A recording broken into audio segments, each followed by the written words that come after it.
Hello and welcome. I'm your host, Elizibar. This is Downcast. This is a book from Indiegogo made by Clint Stoker, aka Sweetcast. Uh, due to events. No, I'm not going to go into any of that. We're just going to talk about the book. So, they live in a floating city. Now, it's not like Columbia from Bioshock Infinite. It's not quite that kind of dystopia, but it's still pretty much a dystopia. Like, there's this politician dude in here talking about like all the corruption and stuff. The main characters, let me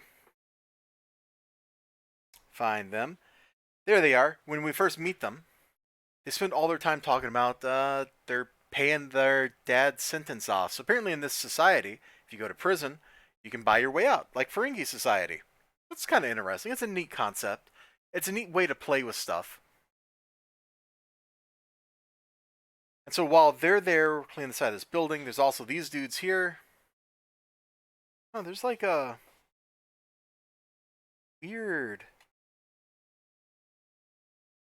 I can't. Can you see it? That like you see that, right? I don't know what that is. I didn't notice it when I was reading it because if you look at it straight on, it's not apparent. I just noticed it because of the glare from the window coming in.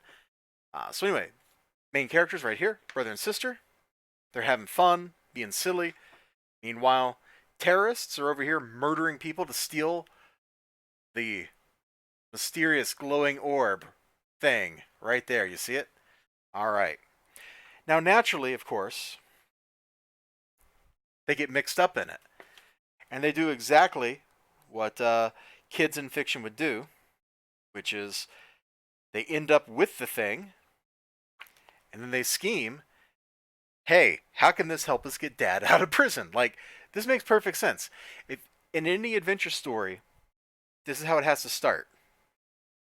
Especially adventure stories that are kind of young adult type stories, or like a Miyazaki movie. In fact, that's actually what this setup kind of felt like. And there's nothing else in this that reminds me of that, but that was what it felt like when I was reading through this at the very beginning. Is this stuff happens? These two kids get mixed up in something crazy, and my brain went, "Oh, this is like a Miyazaki movie." It's nothing like a Miyazaki movie, not really. A better comparison would be like if you ever read. Actually, I don't remember the book Red Mars, but there was the Fox made-for-TV cartoon special thing. Not Red. Was it Red Mars? Red Planet? It's based on the Heinlein story. That no, Red Mars is the Kim Stanley Robinson story. Red Planet is the Heinlein young adult story. But that's exactly how in like that show, like something weird happens, it changes the dynamic, the kids get mixed up in some crazy stuff, and things spiral out of control from there. Now the cast, we've got the kids, of course. There's this politician dude who's in league with the crazy murder cult guys, and the politician dude is obviously not a nice guy because they failed him, so he throws one out a window. Why wouldn't you? Why wouldn't you do that, right? Also, kind of like tied up in all this is this reporter who is trying to uncover corruption and stuff, and he's talking to that politician guy. I'm not going to spoil any more of the story. This is all just kind of set up, just to kind of introduce you to the characters that were going on. The kids have a pretty fun dynamic between them. It's basically the backbone of the story of the book, the way they interact with each other, the way they care for each other, that kind of stuff. The reporter is kind of like the maverick. The politician and the cult are the bad guys. You see how this goes, right? And this orb thing is what keeps the city floating. So now that it's not where it's supposed to be, now that it's not plugged in, the city's slowly falling. But since she's holding it, since she has it in her possession, it gives her basically the ability to manipulate gravity. So she can fly, she can make other things fly. Like, that's kind of cool. She doesn't, it's like she's not very good at using it yet. I mean, how could she be? She just got it. But she uses it creatively, and turns out that was actually pretty darn fun. The story left me wanting more, and I think the only thing I can really knock the book for is the art doesn't feel as good as it should.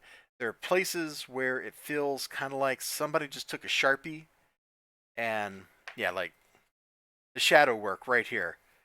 I don't know what that was actually drawn with, but the way it looks is like somebody just took a Sharpie and went, and then didn't clean up the edges or anything. Just kind of like, yeah, we're just going to leave the Sharpie stroke. Like that could be his ear protruding out right there. Can you even see it? That could be his ear, or that could just be an overzealous Sharpie stroke. Hard to tell. I think I would have liked a little bit more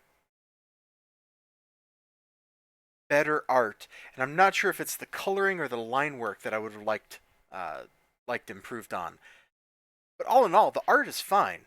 There's nothing actually like glaringly wrong with the art, especially not for an indie book. Like this looks pretty good for the most part. It fits the tone of the story too. I got to emphasize that. They look grungy and dirty. The world looks grungy and dirty. Guess what? Their world is. Despite being this crazy, like, advanced floating society, their world is pretty grungy. The art should reflect that, and the art does. All in all, Downcast was a fun story. The lettering was done well. The art's fine. The production quality of the book, pretty good. The cover's got like some little raised glossy stuff on it, which is nice. The back cover design's pretty classy. There's a little bit of back matter here, which was fun to look at. Probably could have used more of it. I'm trying not to show the page that was next to that because that's a major spoiler and I didn't want to spoil the story for you. But you see the setup. It's a fun story. Kind of, they're like 16 or something, I think. It's kind of what they feel like, the way they're interacting with each other. It was a good time. That's all I got to say about Downcast is it was a good time.